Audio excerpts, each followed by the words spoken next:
اس بیوی کی محبت اجر رسالت میں مانگی گئی.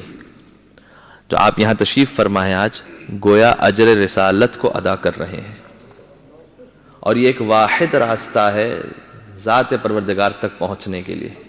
اگر پہلی تمہید اگر آپ کے ذہن میں ہے، میں آپ کے سامنے 2 آیات قرآنی رکھتا ہوں، اس کے بعد انشاءاللہ چھوٹا سا نتیجہ، اور پھر سے ہم نے کچھ حالات بعد وفات رسول پیش کیے تھے کل کی مجلس میں. آج تھوڑا سا اس کو تسلسل پیش کریں گے کہ بیوی کے مصائب ہیں کیا، سمجھ میں آ سکے، ہمارے بچوں تک بات پہنچ سکے. قرآن کریم کی ایک مشہور آیت ہے سورہ مبارکہ شورا کی آیت، ہم سب جانتے ہیں کہ قُلْ لَا أَسْأَلُكُمْ عَلَيْهِ أَجْرًا إِلَّا الْمَوَدَّةَ فِي الْقُرْبَى. یہ بچہ جانتا ہے اجر رسالت سوائے اس کے کچھ نہیں ہے کہ محبت اہل بیت کو اختیار کرو. ایک اور آیت ہے اسی موضوع پر سورہ مبارکہ فرقان میں کہ جو قدر غیر معروف ہے، اور وہ آیت یہ ہے کہ قل، اے رسول کہہ دیجئے. اس کا آغاز بھی قل ہی سے، اے رسول میں حکم دے رہا ہوں کہ آپ کہہ دیجئے ما اسألکم علیہ من اجر، کہ میں تم سے کسی اجر کا مطالبہ ہی نہیں کرتا، الا سوائے ایک اجر. وہاں کیا کہا؟ قربا کی مودت. یہاں کیا کہا؟ الا من شاء ان یتخذ الی ربہ سبیلا. اے رسول ان سے کہہ دیجئے کہ اجر رسالت سوائے اس کے کچھ نہیں ہے کہ تم اللہ کے راستے پر چلنے والے بن جاؤ. اب دیکھیں قرآن کریم فصاحت و بلاغت اس معراج پر ہے وہ اپنے، کہ اگر 2 استثناء کیے جائیں کسی ایک چیز کے بارے میں تو یا تو غلط ہوگا معاملہ، یا پھر یہ کہ دونوں میں الفاظ مختلف ہوں گے، اصل معاملہ ایک ہی ہوگا. اب پروردگار اپنے حبیب سے کیا کہلوانا چاہ رہا ہے؟ میں تم سے اجر رسالت کچھ نہیں چاہتا سوائے اس کے کہ اہل بیت کی محبت رکھو. پھر سورہ فرقان میں کہا قل ما اسألکم علیہ من اجر الا من شاء ان یتخذ الی ربہ سبیلا. میں اجر رسالت کچھ نہیں چاہتا سوائے اس کے کہ اللہ کے راستے پر چلنے والے بن جاؤ. یہ ایک چیز کے بارے میں 2 استثناء ہے. اجر رسالت کے بارے میں کہا کچھ نہیں چاہتا مگر اہل بیت سے محبت رکھو، یہ چاہتا ہوں. پھر کہا اجر رسالت کچھ نہیں چاہتا مگر یہ کہ اللہ کے راستے پہ چلنے والے بنو، یہ چاہتا ہوں. تو پروردگار اس میں سے یہ بات صحیح ہے یا وہ بات صحیح ہے؟ اگر کسی انسان کا کلام ہوتا تو ہمیں سمجھ میں آتا کہ ہو سکتا ہے اس نے یہاں غلطی کی ہو یا وہاں غلطی کی ہو، لیکن یہ اللہ کا کلام ہے کہ ذالک الکتاب لا ریب فیہ، اس میں شک و شبہ کی کوئی گنجائش نہیں ہے.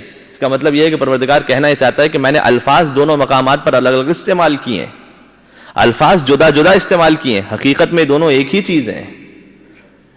ایک ہی چیز ہے کا مطلب کیا ہے؟ مطلب یہ ہے کہ اجر رسالت مودت اہل بیت بھی ہے، اجر رسالت اللہ کی راہ پر چلنا بھی ہے.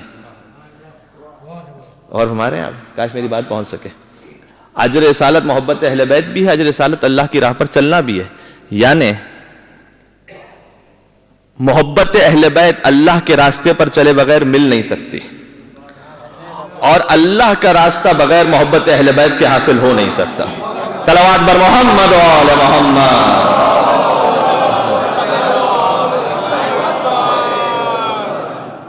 اور ہمارے یہ 2 ایک چیزیں، یعنی شہزادی فاطمہ زہرا کی محبت سے اللہ کا راستہ حاصل ہوگا. اب جو حضور تعارف کروا رہے ہیں اپنی بیٹی کا، کبھی اپنے نواسے کا، تو یہ نہ کوئی کہے کہ یہ تو نانا اور نواسی کی ذاتی محبت کا معاملہ ہے. کوئی یہ نہ کہے کہ یہ تو باپ اور بیٹی کی محبت کا معاملہ ہے. جب حضور اپنی بیٹی کے استقبال کے لیے کھڑے ہو جائیں، بزرگ علماء کرام نے لکھا ہے اگر یہ فقط باپ کے دل میں بیٹی کی محبت کا معاملہ ہو تو پھر سنت رسول یہ بن جاتی ہے کہ ہر باپ کے لیے مستحب ہوتا اور سنت رسول ہوتا، اس لیے کہ ہر باپ اپنی بیٹی سے محبت کرتا ہے. تو جیسے رسول فاطمہ زہرا کے استقبال میں کھڑے ہوتے تھے، ہم بھی اپنی اپنی بیٹیوں کے استقبال کے لیے کھڑے ہو جائیں. کیا کسی عالم نے، کسی مفتی نے، کسی فقیہ نے، کسی مرجع تقلید نے بات کہی ہے؟ نہیں کہی. باپ کے لیے مستحب نہیں کہ وہ بیٹی کے لیے کھڑا ہو جائے جیسے رسول کھڑے ہوتے تھے. اس کا مطلب یہ ہے کہ جب محمد مصطفیٰ فاطمہ زہرا کے احترام میں کھڑے ہوں، اللہم صلی علی محمد،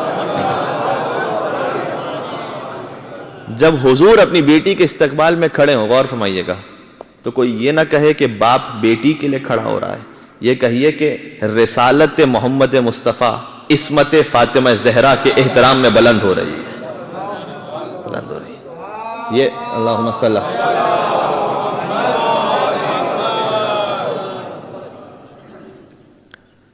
اگر یہ اہل بیت کے ساتھ فقط ذاتی رشتے کا معاملہ ہے تو کیا مستحب ہے کسی امام جماعت پر جب اس کا نواسہ اس کی پشت پر آ جائے تو وہ سجدے کو طولانی کر دے؟ اور ہمارے کیا کسی فقیہ نے لکھا ہے یہ؟ کہ اگر کسی کا پوتا اس کے شانے پر سوار ہو جائے سجدے میں تو جیسے رسول نے سجدے کو طولانی کر دیا ویسے تم بھی سجدے کو طولانی کر دو؟ نہیں. تو پھر یہ نہ کہیے کہ حسین جب سرکار کی پشت پر موجود ہیں تو نواسہ نانا کی پشت پر ہے.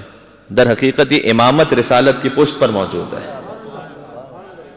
اور حضور سجدے کو طولانی فرما کر اس امامت کا تعارف کروا رہے ہیں, اپنے نواسے کا تعارف نہیں کروا رہے ہیں. اور فرما رہے ہیں سر مبارک جھکا ہوا تھا, نماز سرور پڑھا رہے تھے, حضور آگے صحابہ پیچھے, وہ فرض اپنا نبھا رہے تھے. محب ایسے میں مسکراتے, حسین گھر سے جو آ رہے تھے. اللہ اکبر. سر مبارک جھکا ہوا تھا, نماز سرور پڑھا رہے تھے, حضور آگے صحابہ پیچھے, وہ فرض اپنا نبھا رہے تھے. محب ایسے میں مسکراتے, حسین گھر سے جو آ رہے تھے. حسین پشتے نبی پہ بیٹھے, زمانے بھر کو بتا رہے تھے. کیا بتلا؟ حسین پشتے نبی پہ بیٹھے, زمانے بھر کو بتا رہے تھے کہ ملے گی جنت, پیے گا کوثر, اسی کو محشر میں چین ہوگا. ملے گی جنت, پیے گا کوثر, اسی کو محشر میں چین ہوگا. نماز اسی کی قبول ہوگی کہ جس کے دل میں حسین ہوگا. اللہ اکبر, اللہ اکبر.